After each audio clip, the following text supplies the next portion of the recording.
भाई back testing कितने month की इनफ है कोई भी सेटअप के लिए? सच्ची कहूं back testing is all about our psychology only, only, और कुछ नहीं है बैक टेस्टिंग। किसी भी सेटअप के ऊपर का कॉन्फिडेंस बिल्ड करने के लिए ही बैक टेस्टिंग मुझे पर्सनली लगती है।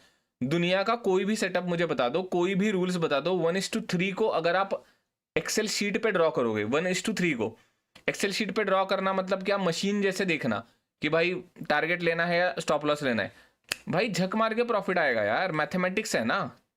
1:3 मतलब आपका एक्यूरेसी 30% के आसपास हो गई तो चल जाएगा एंड उतनी तो होती है हर एक सिस्टम की। तो प्रॉफिटेबल तो सेटअप रहने ही वाला है। बैक टेस्टिंग हम इसलिए करते हैं कि खुद को कॉन्फिडेंस आ जाए। तो इसीलिए मेरा पर्सनल क्या होता है कि एक साल कैसे दिखेगा किसी भी सेटअप का, वो मैं देखता हूं।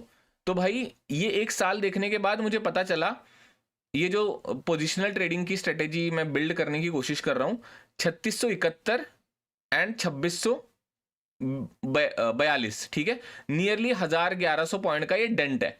तो मुझे ये पता चलता है, हाँ बैक टेस्टिंग का दूसरा सबसे इंपॉर्टेंट पॉइंट, कितना डेंट लगेगा। प्रॉफिटेबल तो होगी ही होगी, ठीक है, कितना डेंट लगेगा ये पता चलता है। तो अभी 1200 पॉइंट का बैकअप मुझे रखना पड़ेगा ये स्ट्रेटेजी को डिप्लॉय करने के लिए। ये फ्यूचर्स की स्ट्रेटेजी है।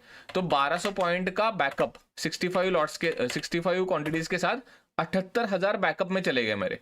तो कभी भी अगर बहुत बुरा नसीब हुआ हमारा एंड इस पॉइंट्स के ऊपर हमने सिस्टमेटिक ट्रेडिंग चालू कर दी इस सेटअप के ऊपर, तो लाले लाल ही दिखेगा ना पूरा का पूरा। हमारा 1200 पॉइंट तो सीधा चले जाने वाला है, उसके बाद आने वाला है वो बात अलग है, बट तब तक के लिए सर्वाइव तो होना पड़ेगा। तो इसीलिए ये जो बैकअप कैपिटल है, बैकअप कैपिटल के कैलकुलेशन के लिए 1 ईयर का डेटा मुझे इनफ लगता है। एक तो डेंट लग के एक हाई लग ही जाता है एक साल में। तो बेसिकली डेंट कितना लगता है सिस्टमेटिक ट्रेडिंग में वो देखना है एंड नियरली वो सारे सेटअप्स का वही होगा 1200 पॉइंट। उससे ज्यादा आई डाउट कि कोई भी सेटअप डेंट देगा। बट या answer to your question is 1 year. But most important thing, back testing कर क्यों रहे हो ये जानना जरूरी है। बहुत लोगों को लगता है बैक टेस्टिंग भाई प्रॉफिटेबल सेटअप है कि नहीं, इसलिए नहीं है। प्रॉफिटेबल ही होगा, सब सेटअप प्रॉफिटेबल होगा। आपको टेक पॉइंटर्स क्या टेक अवे करने हैं, मैक्सिमम ड्रॉडाउन कितना लगता है किसी भी सेटअप का, ये टेक अवे करना है। दूसरा टेक अवे ये कर सकते हो, कितने मंथ्स तक साइकोलॉजी को आपको झेलना पड़ेगा। ये देखो, ये जो है 16 अप्रैल से लेके 31 जुलाई तक, ये सिर्फ और सिर्फ नीचे जा रहे हैं हम लोग। तो 16 अप्रैल एंड 31 जुलाई कितना हुआ, 2.5 मंथ हो गए। तो 2.5 मंथ तक आपको ऐसे लग सकता है कि भाई आई एम लूजिंग मनी। तो ये पहले ही अगर आपके माइंड को पता चला, तब आप ये जो बचा हुआ जो वो जो कर है वो झेल पाओगे शायद। बट अगर यही पता नहीं है तो किधर ना किधर माइंड ब्रेक हो जाएगा। मई में ब्रेक हो जाएगा, जून में ब्रेक हो जाएगा, जुलाई में ब्रेक हो जाएगा, 31 जुलाई तक भाई पेल ही रहा है मार्केट।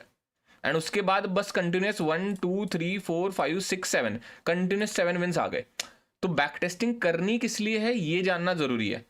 सिर्फ बैक टेस्टिंग ठीक है भाई, प्रॉफिटेबल दिखा कोई बात नहीं। ये अगर आप कुछ ऐसा प्लॉट नहीं कर रहे हो, डेट्स नहीं देख रहे हो, तो साइकोलॉजिकली प्रिपेयर नहीं होंगे आप अल्टीमेटली। एंड वही है बैक टेस्टिंग का मेरा पर्पज, वही है, बिफोर एग्जीक्यूटिंग एनी सेटअप और स्ट्रेटेजी आप साइकोलॉजिकली प्रिपेयर होके उतर रहे हो उस वॉर में, ठीक है।